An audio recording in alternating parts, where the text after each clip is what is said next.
Hey, it's Dan. Welcome back. You're watching iAllegedly, and I've got a good one for you today. I am in Dana Point at a place called Baby Beach, and I love this place because if you have a paddleboard, you can drive up here and launch it. If you've got a small boat, you can launch it. Free parking, drive up, and you can launch it. Very calm. Go throughout the harbor, look at all the boats. There's even restaurants where you can dock and go eat at the restaurants. Very cool spot. There is a huge problem with banking, and it's something that we've talked about in the past, but you're not seeing this in all the different medias. The financial channels are starting to warn it. Subscribers have written me about huge problems, and I'm going to share this with you guys because this is getting worse globally, and this is something that everybody needs to deal with. So before I get into it, please take a second. Please hit the like button. Please hit the subscribe button. Share this with everybody. Plus, we have a sponsor today, York Harbor Metals, and their ticker symbol is YORKF. And we'll talk about them a little later. But let's get into it. The banking problem is serious right now. And the bank that was doing really well during the health crisis was Bank of America. Now Bank of America has got some serious growing pains that they're going through right now. And I'll give you a couple of examples. During the health crisis, they ran the pandemic unemployment debit cards in states like California. And for people that were getting the pandemic unemployment, they issued the debit cards. The cool thing about this was, instead of sending a paper check, having to get lost in the mail, they would issue money on the debit card. And when the money was due for the people, they would get the money as quick as possible. The problem with this is that it wasn't Bank of America. You weren't a Bank of America customer at that point. You were a customer of the state that issued these cards. The problem with this is that they saw serious problems with this. And what I mean by that is people would go into Bank of America and say, hey, I've got an issue about payment, and I was only supposed to get this much. And they're like, we can't help you, call the state. We can't help you, call the state. It escalated because about 7 months into the program, Bank of America, or the state, shut down all these debit cards. Some people had 16,000, 22,000, all these different figures that they left on their unemployment debit cards, and the banks just seized it. The state did. So they were of no help. Bank of America was of no help, but then Bank of America said, wait a second, this is a headache. We don't want this problem. We don't want to deal with these customers. We don't want this. We don't care how we're helping anybody. We just want to get out of this. So they did everything they could. Other banks and other states have done the same thing. But as the interest rates start to go up, and as we're starting to see the 10-year bond go higher, it's going to cost people more money to lend and to borrow money. The FDIC this last week issued a warning that one of the big banks was having a huge liquidity problem and they didn't know how they could handle it. Well, here's what you have to do. You've got to put two and two together with all this stuff. What I mean by that is I've had different people tell me about a letter written from Fidelity, the investment company. And Fidelity was saying that, hey, if you are a customer of Bank of America, we're no longer going to handle your deposits. And I'm like, wow, would I really like to see that? Well, I got the letter. Ray, a subscriber, was nice enough to send me the exact letter. And this is terrifying, guys, because here's the thing. This is a read between the lines type of thing. Now, we have three types of people on this channel. We've got people just starting out with business and, hey, I want to get investments down. I want to move my business forward. I want to start a business.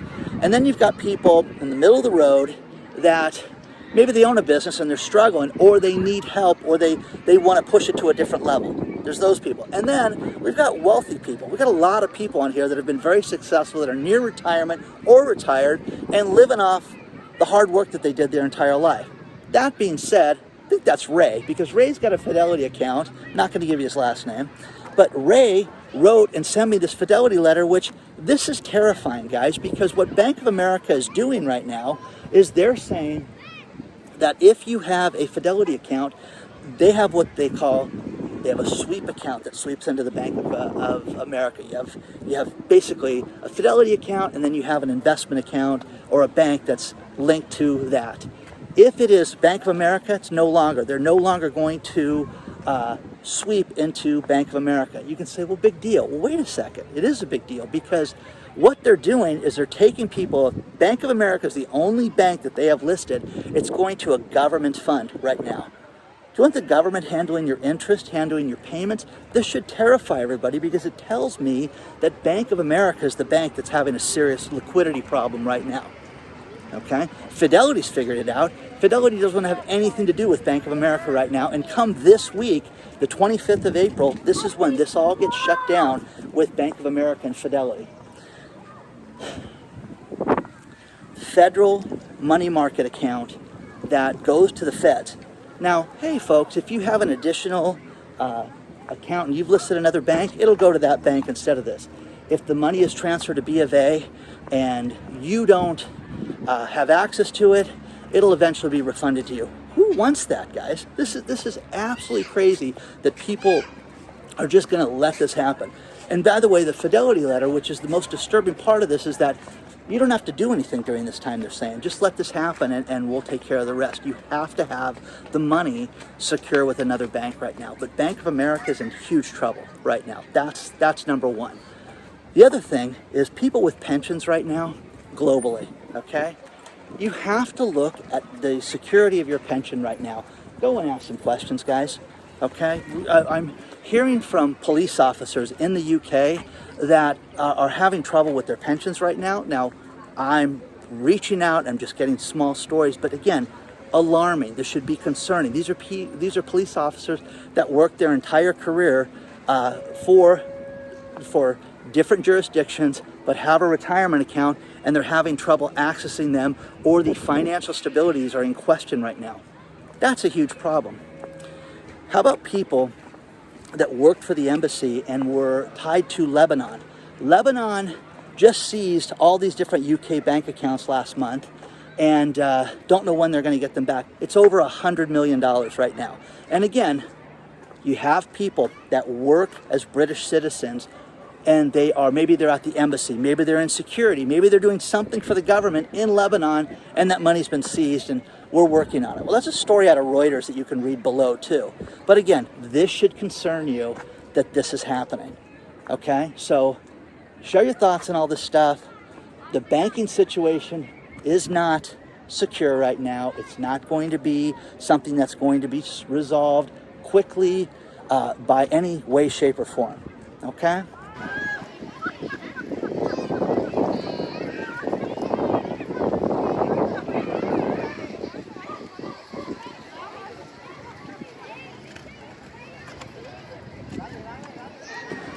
Let's talk about our sponsor, York Harbor Metals. Their ticker symbol is YORKF, and they are an exploration and development company in the mining space.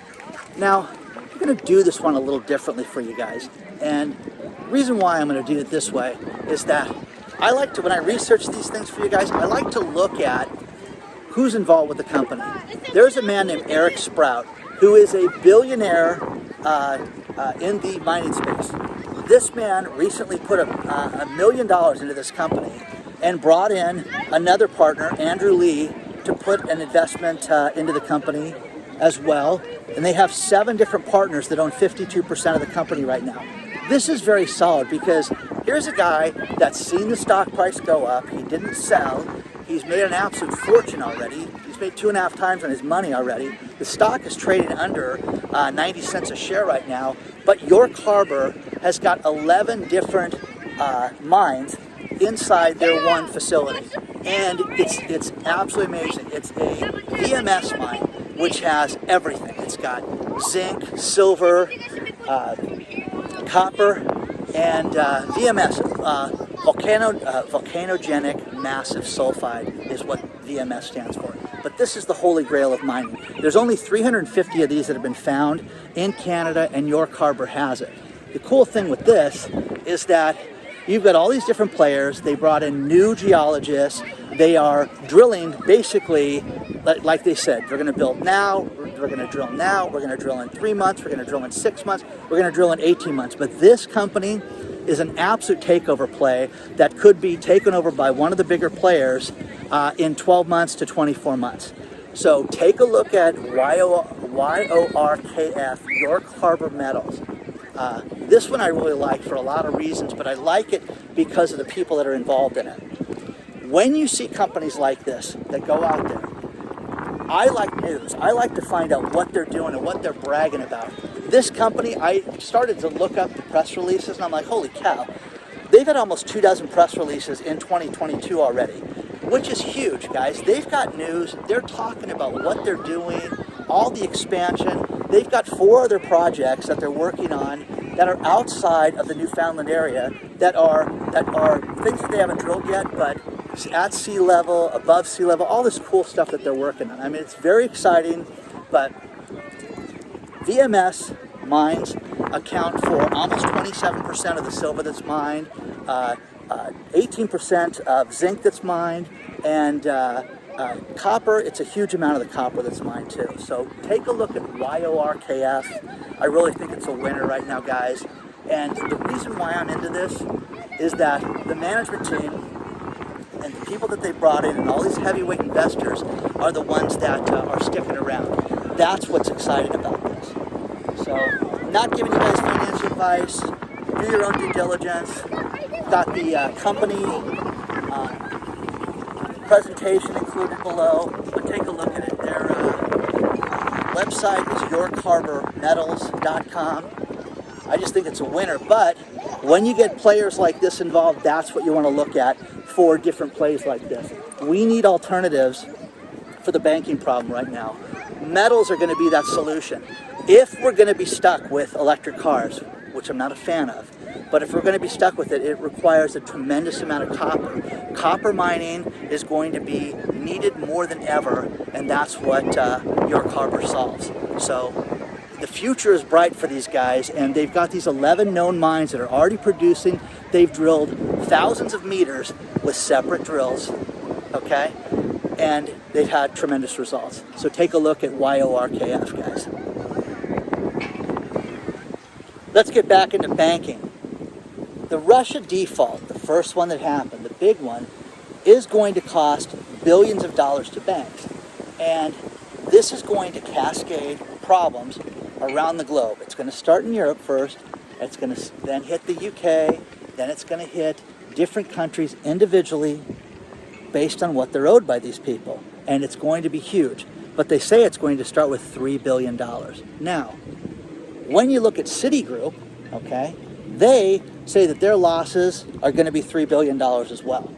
So there's that. So that's from Russia. That's from Russia default, and that's what they're concerned about. You guys, it's not $300. It's so much money that nobody wants to admit how large this is and what a cascading problem this is going to be.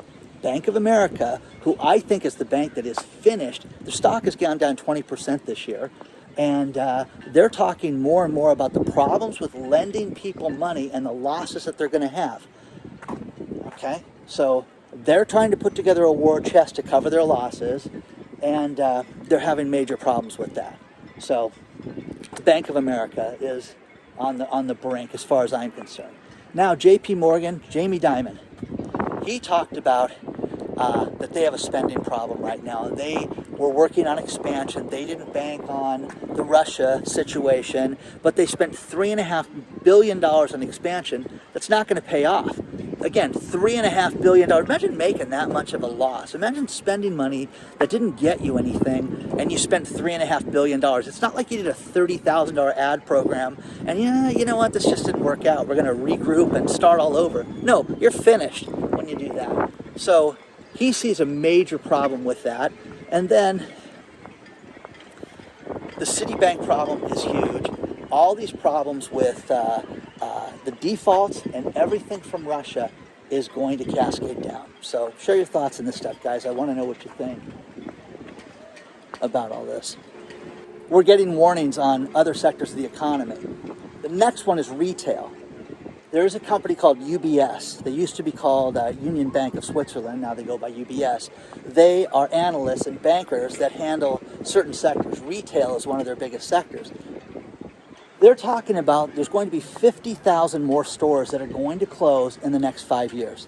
And it's going to be a huge percentage of retail that's going to go down. Malls are finished, and they're going to be done But this is something that people need to look at. And I get a kick out of this industry because why would you want to be in retail? Seriously, right now.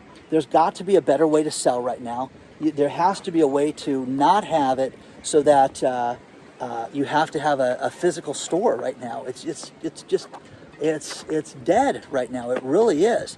And so many people right now write me and ask me about borrowing money and getting funding and certain things like that. And I'm going to give you guys this warning that served me very well. And that is, do not borrow money to put fires out.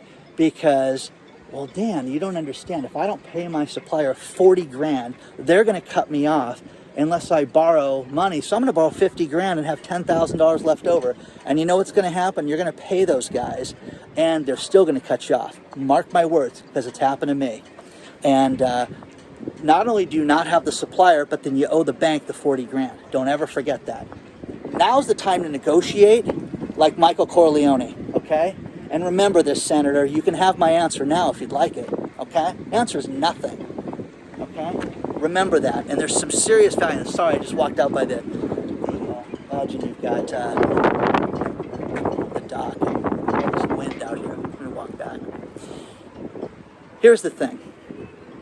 If you have a bad supplier, or if you have a situation where you owe somebody money, get on the phone with them. Don't just go out and borrow money, because it may seem like, oh, this is the best solution right now. This is going to solve everything if I pay these guys, and we'll figure it out later. You're not going to figure things out later. These are the most tumultuous times we've ever lived in.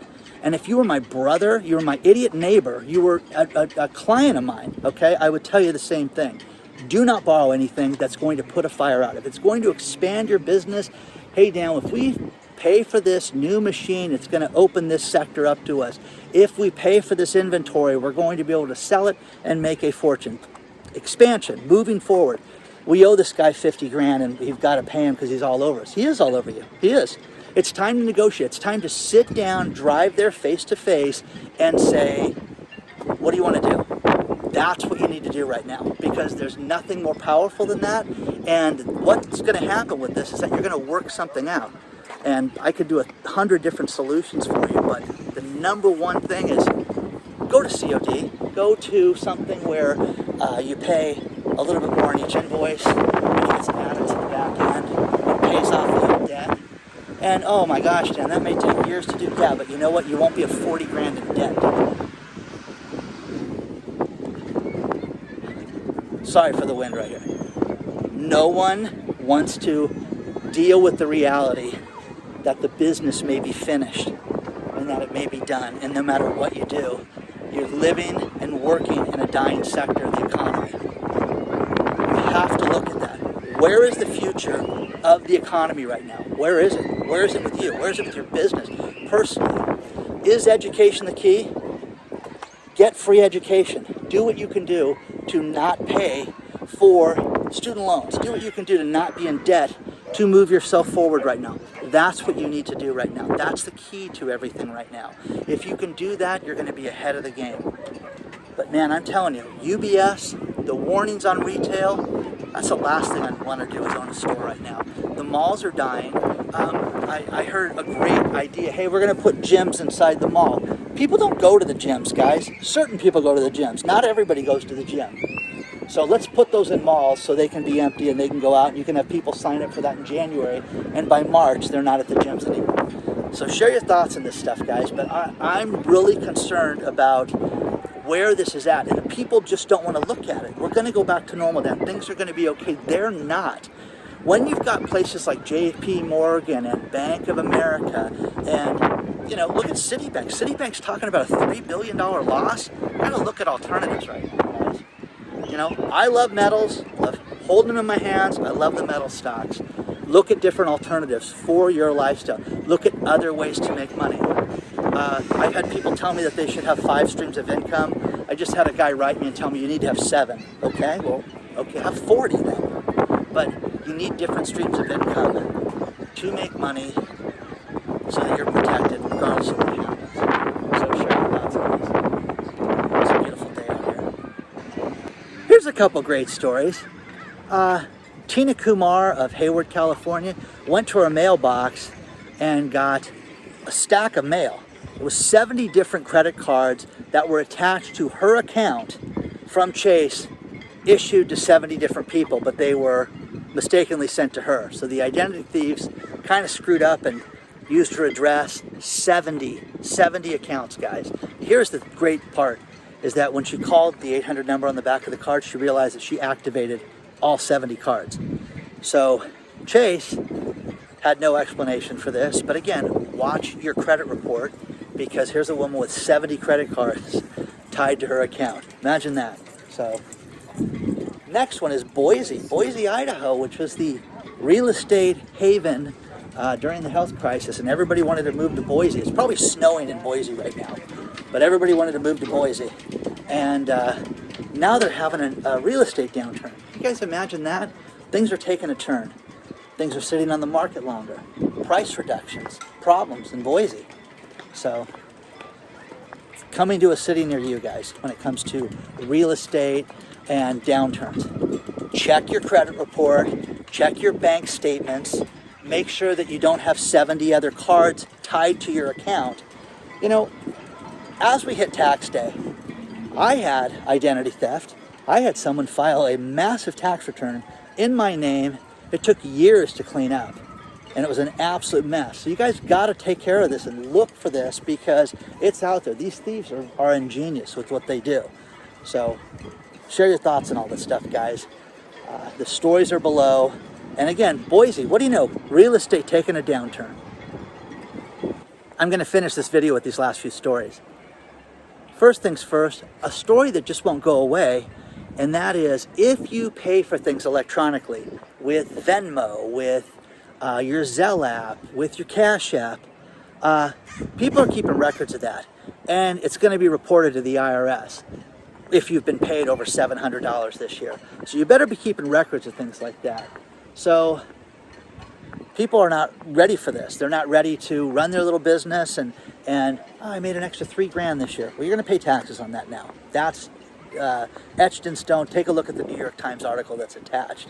The next thing is retail crime.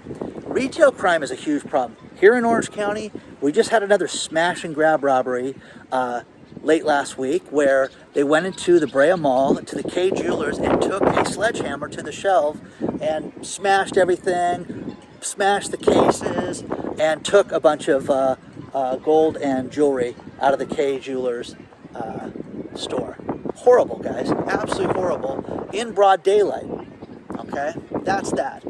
David, a subscriber, is talking about the problem with Canada with farming right now is that farmers have to hire security guards to work on their farms because people are stealing calves and eating them.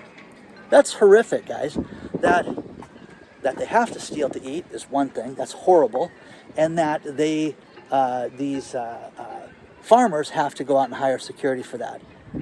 Another listener sent me another story out of Canada where there was just a truck hijacking and they stole $200,000 worth of butter. 200 grand worth of butter, guys. Isn't that crazy? So you just can't make this stuff up, guys. It's getting worse and worse and worse. Jordan Belfort, the Wolf of Wall Street, he wants to rename himself the Crypto of Wall Street, the Wolf of Crypto, excuse me, the Wolf of Crypto. He is charging, listen to this, $40,000 per person for 2 days of a seminar to learn crypto and crypto trading with Jordan Belfort. And people are signing up for that. The thing I don't understand about Mr. Belfort is he's had a judgment against him for his past deeds with stock sales and things that he went to jail for. Doesn't he have to pay that? So he moved to Florida and lives in Florida now. And I don't know if they're leaning on him to collect that money, but there's a story below on here where he's charging $40,000 a person for that. Please also take a look at our sponsor, York Harbor Metals, YORKF, great company, the serious, fantastic fundamentals. They've got so much going on with their property that they're drilling right now, but the best thing is everything that's happening, their management team, all the investors that are involved, tell me that this thing's a winner. I'm not giving you guys financial advice, but there's a stock under $1 right now that you guys should seriously take a look at because of the players that are involved in that. YORKF, guys. Please don't forget to hit the like button. Please don't forget to hit the subscribe button. Share this with everybody. Onward and upward, guys. Don't forget we've got the email list below. We will see you very soon.